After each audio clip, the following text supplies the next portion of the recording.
You know, if I was tournament fishing and was setting up my boat to go tournament fishing, you know, I would have in the tower a variety of things to throw. You never want to be without having options, because there's always that one fish. He's not going to want a jig, or he's not going to want a live eel, he's not going to want a live mullet, or a live pinfish, or a mingo, or a squid ball rigged on a hook with no leader rig. It's about having options to throw at fish, and if you don't have those options ready to go, that's when you're going to cost yourself a tournament. That's why I say when we go fishing, we never leave without 8 rods rigged. There's 2 of the jigs, there's 2 of the eels, there's a mullet rigged up. One of the secrets that we use on our mullet is if you'll take the fork of his tail, cut that bottom fork off, cut one pec fin off. The only thing that mullet can do is swim in a circle.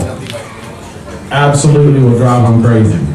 All you gotta do is tap him on the deck and he won't go on the surface no more. The fish will catch it. You watch him come up there and eat that mullet right off the stern of the boat, and you'll see one thing, when Cobia comes up, eats it, he sits there for a second, and you can see his gills go dunk, dunk, and scales come out, and you set the hook now.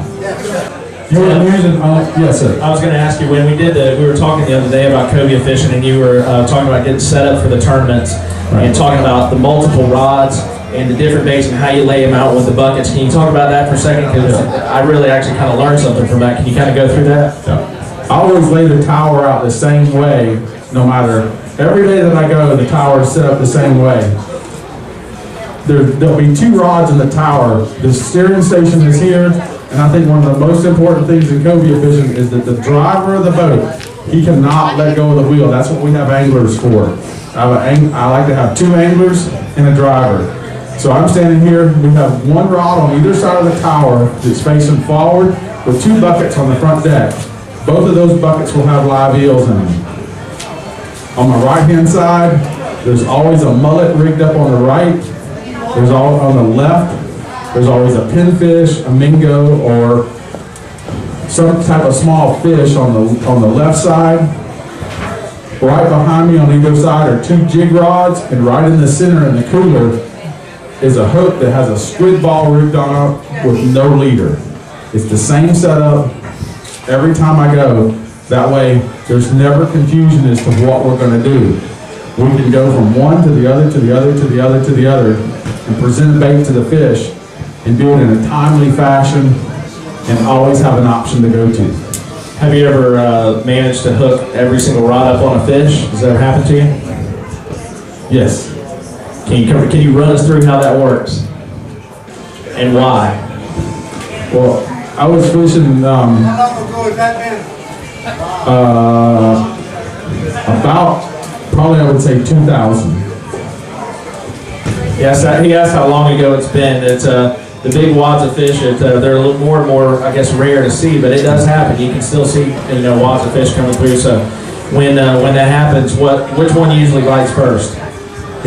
What happened to us on this particular day is we found a wad of 7 fish, and we needed 2 of the fish in the group were over 50 that we needed, but the other fish were much more aggressive. The smaller fish are always more aggressive, so we're looking at these 2 fish that we need. We're sitting there throwing, trying to work, but just can't quite get those fish. The little fish is always running up to the bait, the jig, trying to eat it. So it finally came to the determination that there's only 2 of us in the boat, but there's 7 fish. We had to hook all 7 to get the 2 we wanted. It was a matter of hooking the little fish up, putting it in the rod holder, walking it down. Hooking the fish up, putting it in the rod holder, walking it down. Getting all the little fish out of the way so we could catch the 2 that we really wanted. So now, let's say you and Frank are fishing in the boat, he's thrown the jig, he's hooked the fish up, and you get to throw your favorite bait, what's that going to be? What's the first one you throw? First thing I'm going to throw is live eel. Gotcha. After the jig. After the jig. Yeah. How do you present an eel to a fish? Well, it's one of those, like Frank says, you want to have that fish on the offshore side of you. Once you throw, you want to, it's always a matter of getting it just close enough, but not too far away. You get it too far away, he never sees it. You throw it, if you hit him in the tail, he doesn't see it. So using your arms, what's too close and what's too far away? What do you think? 4 feet. Gotcha. And as far as throwing a fish bait, same thing, same distance? Yes. And I'm calling fish bait basically anything mullet, pinfish, pigfish, that kind of thing. So once you've thrown that and that fish eats, then what's next? Well, if you throw a live bait at a fish and the live bait's going to hit the water, and as soon as he sees the fish, the live bait starts to take off to the bottom. When you see that cobia, you'll see him swim along, and you see him do like this. When you see the white of his belly, he just ate it. You can get him now. And it doesn't matter where you're using it. My choice is a circle hook. I know Frank's going to disagree with me here. You're probably going to want to throw a treble hook at him, but I like to use a circle hook. That way, if I have angler error, I still get my fish. With a treble hook, there's too many things to go wrong. I can have angler error, the fish can foul the treble hook, the eel can foul the treble hook. Lots of things go wrong. Well, let's go back a second for the first cast. Frank, when you throw the jig at the fish, how do you present the jig? What do you do? Put it in his mouth. You land it in his mouth. I'm pretty good at that. So for us less accomplished anglers, how do you fish a jig? Normally, I throw a fish on the offshore side. I throw a jig, Frank. I throw a jig on the offshore side of the fish and bring the jig right across his nose. And you can tell if he really, really wants it. And when I can tell if he really, really wants it, he ain't gonna get it right then. I'm gonna jig him a little, this way, do that, take it away from him, drop it down, take it. But then when you lay that rod down and he takes it, you don't have to worry about it because it's down here. That Cobia says, he done pissed me off enough, I'm gonna get it and go. And another thing, when you're fishing with a jig, you throw a jig out there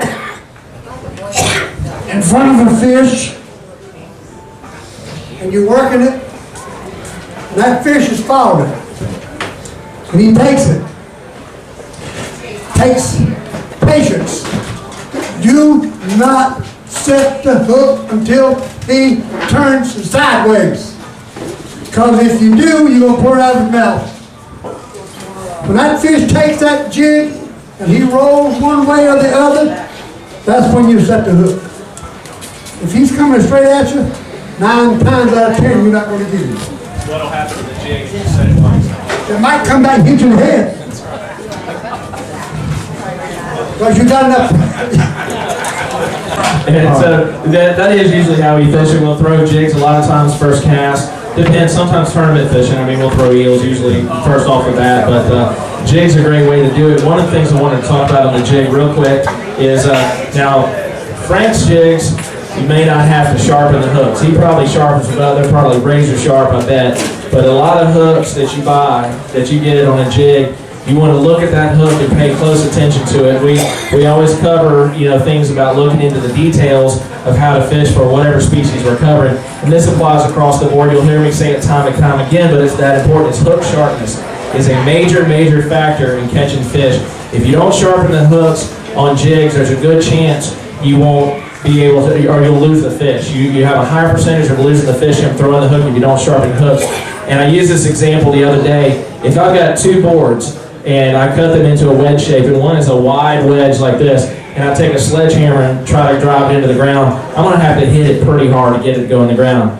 Now, if I take another board and I cut it with a small wedge or a sharp point and I hit it, I'm going to have to use a lot less force to drive it into the ground. Well, the same thing applies on a smaller scale. The sharper the hook, the farther that hook goes in, the more the barb gets a chance to get in there, and the less likely you are to lose fish. So that's an important part of jig fishing.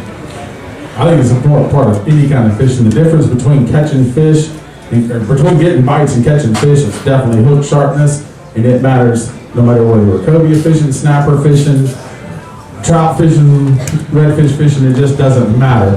There are a lot of hooks, like the owner hooks out on the market that are chemically sharpened, black nickel Teflon coated spring wire hooks that come out of the package ready to go. But the cobia jigs that come off the rack, the hooks are so large, and most of those hooks do not come ready to fish. If you walk out and see any good charter boat, private boat, guy on the pier, one of the first things they're doing there in the morning while they're floating down the beach is sitting there with a file doing just like this, making sure that hook's ready to go.